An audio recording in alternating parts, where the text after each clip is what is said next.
આપને પણ ખ્યાલ છે ને સૌ લોકોને ખ્યાલ છે કે કચ્છમાં શિક્ષણનો પ્રશ્ન ઘણા સમયથી ઘટનો પ્રશ્ન હતો.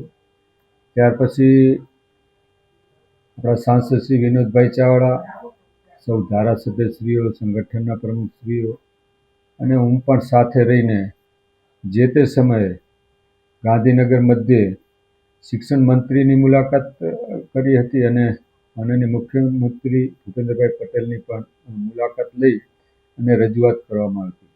એ રજૂઆતને ધ્યાનમાં લઈને માનનીય મુખ્યમંત્રી ભૂપેન્દ્રભાઈ પટેલે કચ્છ માટે 2500 + 1600ની નિયુક્તિ, જ્યાં નિવૃત્તિ એવી નિમણૂક કચ્છ માટે સ્પેશિયલ ભરતી કરવામાં આવી. પરંતુ કમનસીબે આપણાને જે ઉમેદવારો જોતા એટલા મળી ન શક્યા અને લાસ્ટ 1100-1200 જેવીની ભરતી કરવામાં કચ્છમાં આવી હતી.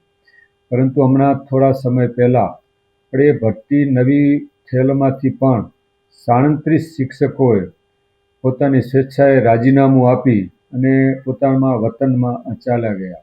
આ જ પરિસ્થિતિ જો જળવાઈ રહે તો કચ્છની શિક્ષણનો પ્રશ્ન ગંભીર થઈ શકે છે.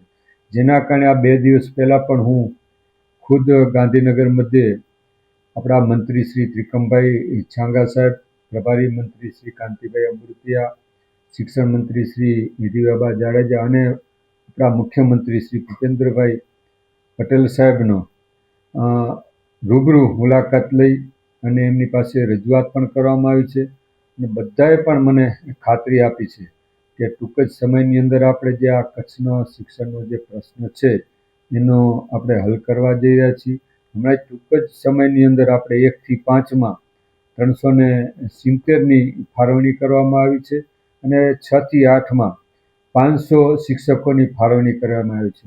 ટોટલ આપણી પાસે 1 થી 5માં 1500 શિક્ષકોની ઘટ છે, 6 થી 8માં 800, એટલે ટોટલ 2300ની ઘટ છે, જેમાં 870 તો ટૂંક સમયમાં જ કચ્છની અંદર ફાળવણી પણ કરવામાં આવી છે અને બાકીના જે પણ 1500-1600ની ઘટ રહેશે એના માટે પણ આપણે ગાંધીનગર મધ્યે રજૂઆત કરવામાં આવી છે. એના ઉપરાંત પણ અત્યારે બનાસકાંઠાની અંદર જે નવો જિલ્લો બનાસકાંઠામાંથી થરાદ જે બનાવવામાં આવ્યો, એ જિલ્લાની અંદર આપણા કચ્છમાંથી અલગ અલગ કેટેગરીના જે પણ અધિકારીઓ અને કર્મચારીઓની બદલી કરવા માટે આવી છે. જેના કારણે પણ કચ્છમાં ઘટનો પ્રશ્ન થયો છે. એની પણ રજૂઆત આપણે ગાંધીનગર મધ્યે કરવામાં આવી છે અને ટૂંક સમયની અંદર એ પણ ઘટ પરિપૂર્ણ કરવા માટે સરકારશ્રીએ ખાતરી આપી.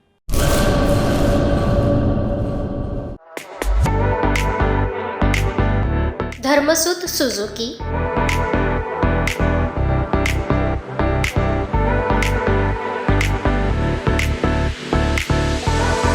ધર્મસુત ઓટો લિંક LLP, 62 પ્રસાદી પ્લોટ, સંસ્કાર નગર, ભુજ, કચ્છ.